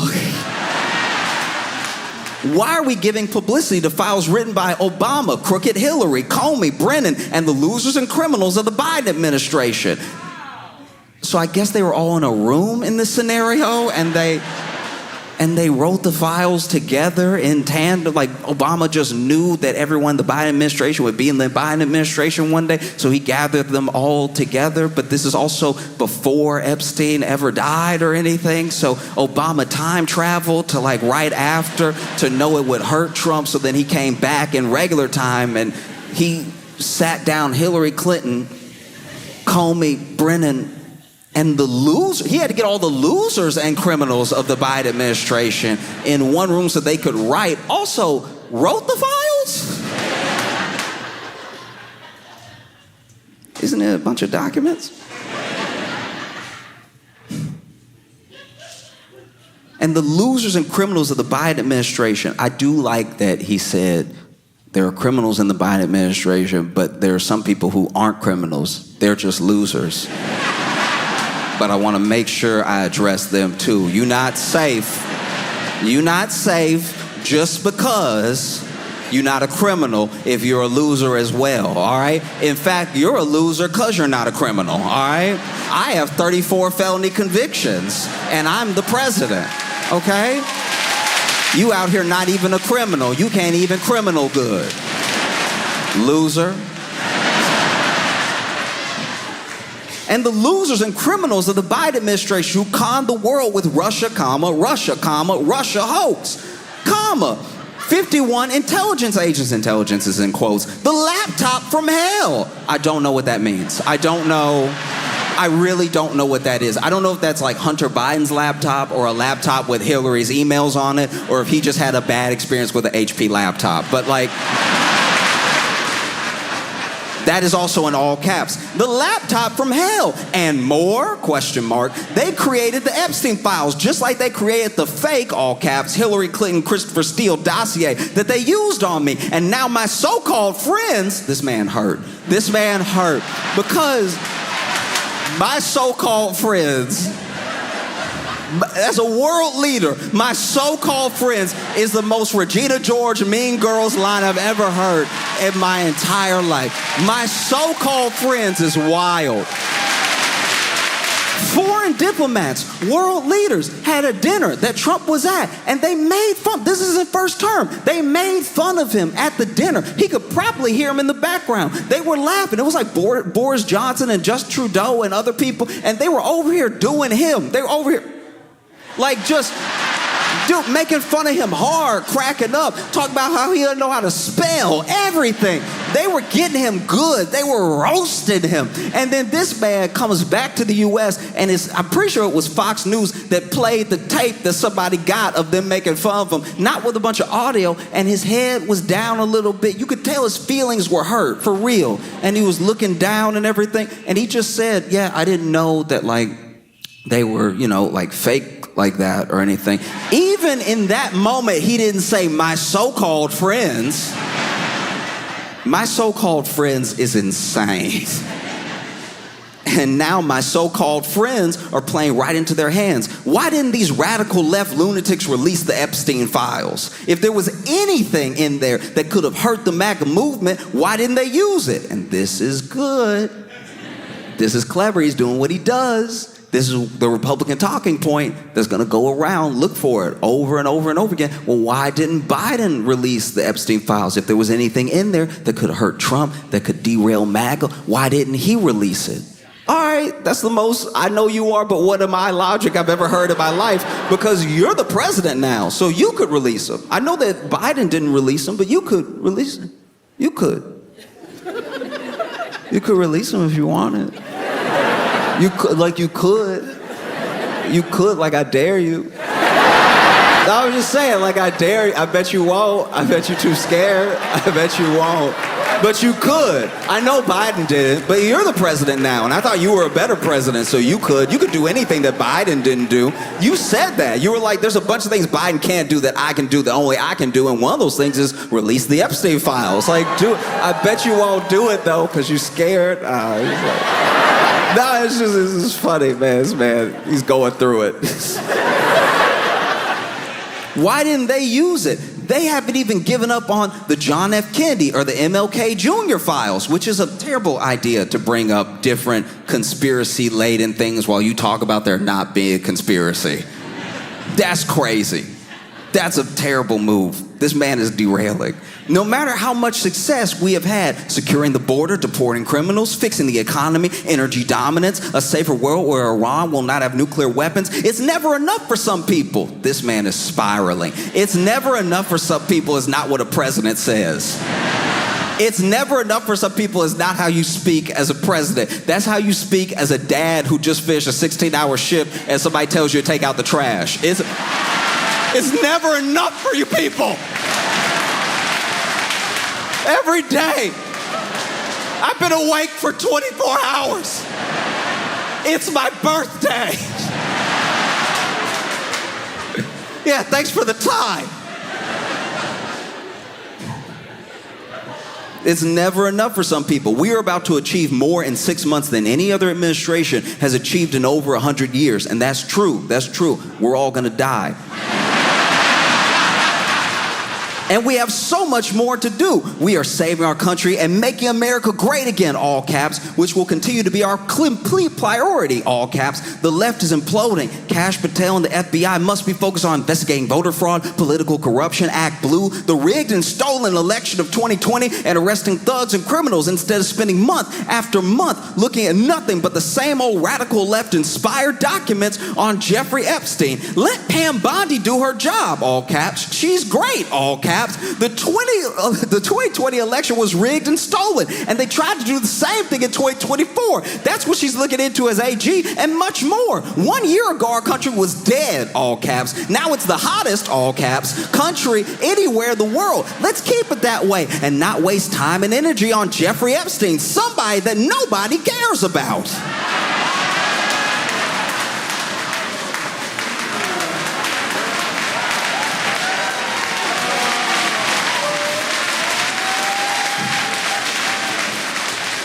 Thank you for your attention to this matter. There's a thing I read about a long time ago. There was this leader named Father Yod, and Father Yod was the head of the Source family. The Source family was this collection of people. Some people called them a cult and everything, but they mostly kept to themselves. Like, they ran like a vegan restaurant, I think, and they just minded their own business. But one of the most interesting things about Father Yod was Father Yod told them early on, before it was ever even really a cult, before there were even a lot of members, I'm God, and don't go to a hospital. That was his thing. And that happens in a lot of cults, by the way. Don't go to the hospital, because hospitals are full of experts who can provide answers that I can't. So if I can cut you off from other experts, if I can cut you off from people reasoning in a way that is just direct with logic, I've already started to bring you into the fold in a way that you'll never leave. And so Father Yod would tell them, don't go to a hospital, right? And so they didn't. Members of the Source family would not go to a hospital. And they did what I would say was generally well for a cult as far as length. A lot of cults fall apart in those first few years. You know what I mean? First year, everything sort of starts out good. Everybody's just having a good time, making friends, living in a commune and everything. And then year two, somebody try to get you to drink something or do something else. Just people start coming for your mouth, you know what I mean? And all sorts of ways that get uncomfortable, and that's usually when the cult falls apart, because there are people that are like, ooh, I'm not gonna do that, I'm not gonna drink that, ooh, that's weird, no, I'm gonna go, right? And then that's when leaders sort of crumble and start having power grabs, and they get paranoid and everything. This didn't really happen, at least from what I read, to the Source family, Father Yod, and they stayed together long enough that there were members of the community that started coupling and even having children. And it got to the point where they were about to have the first baby born into the Source family, but they can't go to a hospital. They can't go to a hospital, and something feels wrong. And no one can really describe what it is, but basically this member starts going into labor in real time. So everybody is looking over to Father Yod. You know, you said you were God. You told us not to go to the hospital. I think you're gonna have to deliver this baby. And so this man does it. He delivered the baby, but when the baby came out, it wasn't making any noise. And it wasn't moving at all. And people started crying. Everyone was devastated. There was so much joy around having a new person in the family. And Father Yod, he did something. I don't know what he did, but the members described it as him just clearing the airway gently a little bit, and out of nowhere, after all that silence, after no movement, the baby cried and it started moving. And if he thought he had followers then, if he thought that they were believers then, we don't need a hospital. And it got to the point where one day Father Yod was like, you know what, I'm done with this whole earthly thing. I'm tired of healing y'all and everything. Everybody coming up to me all the time, I got a cold. Because that's what he would do. People would have a cold, and then he'd be like, blah, blah, blah, blah, and then they would still have a cold, and they just get over it in 2 weeks because it was a cold, right? But then when they finally got over the cold, he'd walk by and be like, did it? And it's like, all right, well.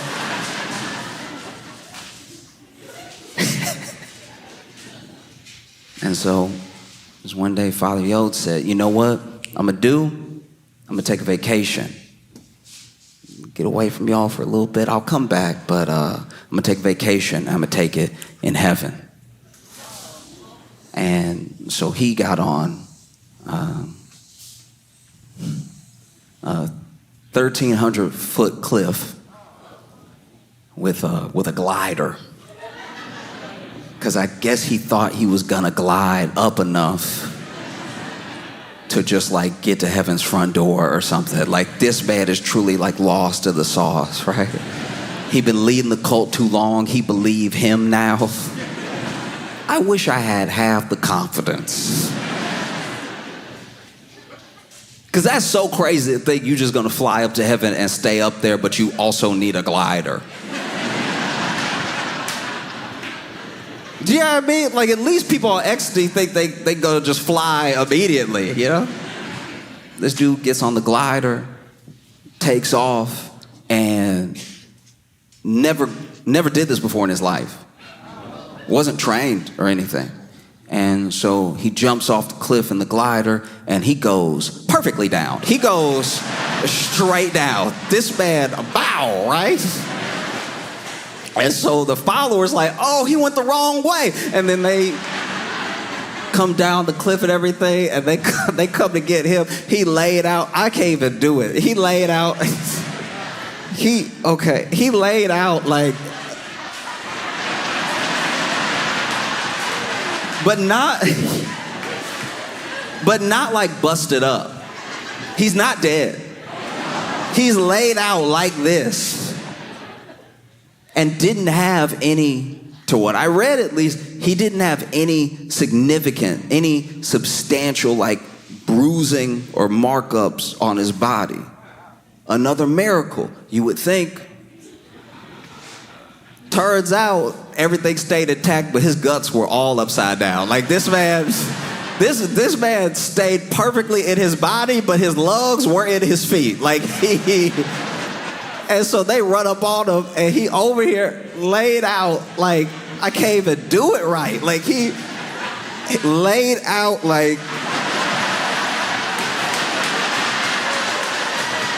when they find him, glider crash, he laid out like this. And they run up there like, Father, Father. And he's like, get me to a hospital. Get me to a hospital now.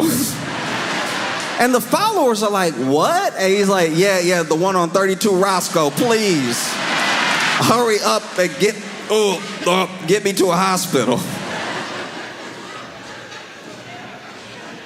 And there's different accounts of this. I'm sure that there's followers that say he never asked for a hospital. I'm sure there's followers that say he asked for a hospital immediately. But this dude is like, get me to a hospital.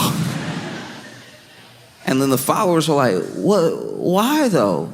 Like, you said never go to a hospital. You said that that's not real science in there. You said that you get sicker if you go to a hospital. We can't take you to a hospital. And he said, get me to a hospital. I'm serious. Oh, I feel something upside down.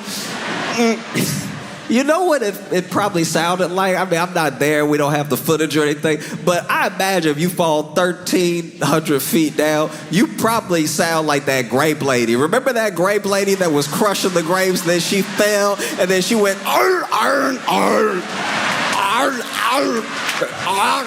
Off camera, we didn't see her.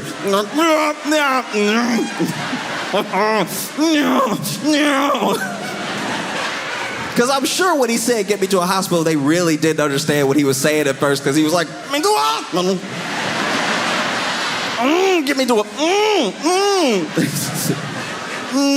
I think my spine behind my balls. Get me to a hospital.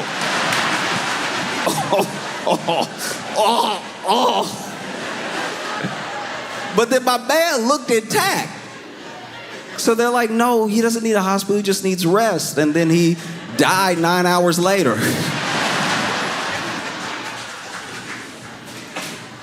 And so when I see the way that like MAGA is turning on Trump, it just feels so much like, why would you?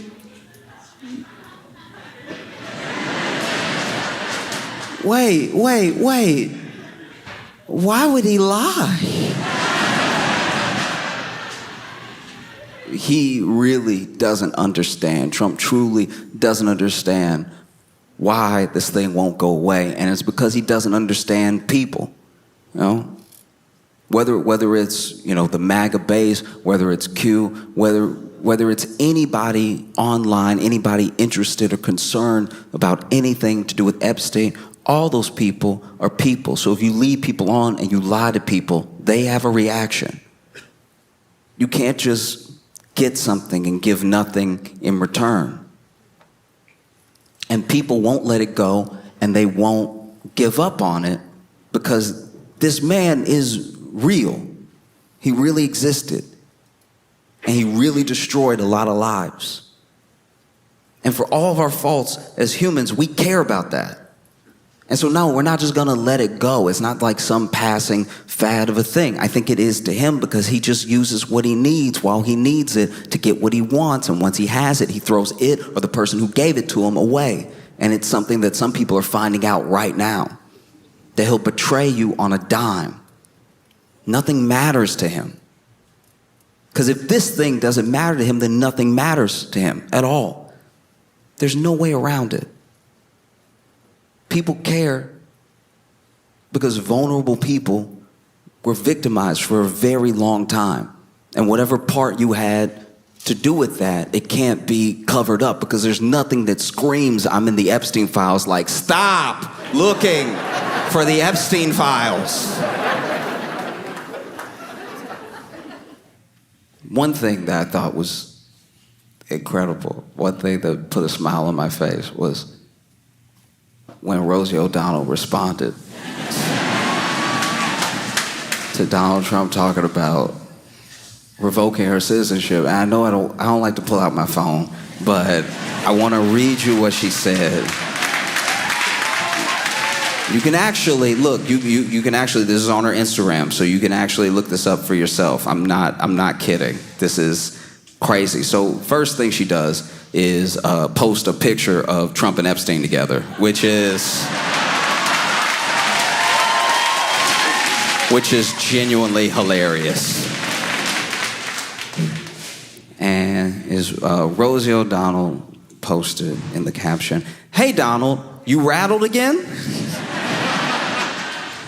18 years later, I still live rent-free in that collapsing brain of yours."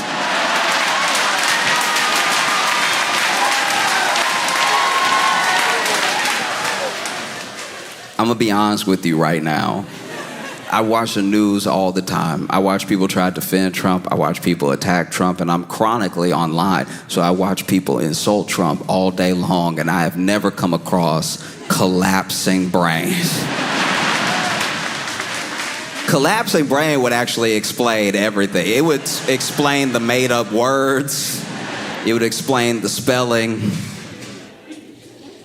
You call me a threat to humanity, but I'm everything you fear: a loud woman, a queer woman, a mother who tells the truth, an American who got out of the country before you set it ablaze. You built walls, I built a life for my autistic kid in a country where decency still exists. You crave loyalty, I teach my children to question power. You sell fear on golf courses, I make art about surviving trauma. You lie, you steal, you degrade, I nurture, I create, I persist. You are everything that is wrong with America, and I am everything you hate about what's still right with it. You want to revoke my citizenship, go ahead and try. King Joffrey with a tangerine spray tan.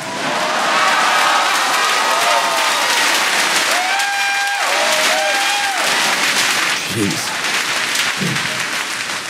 I'm not yours to silence, I never was, and then it's the Irish flag signed Rosie. And if I'm being honest, I just never expected, I never expected the President of the United States to be so effectively eviscerated by one of the supporting actresses from A League of Their Own. It just feels wild that this is life. Philly, y'all been phenomenal. Thank you so much. I appreciate y'all. I hope you had a fantastic time. I had so much fun with you. Thank you for an incredible weekend at the Fillmore. Thank you for 8 sold-out shows. I appreciate you so much. When I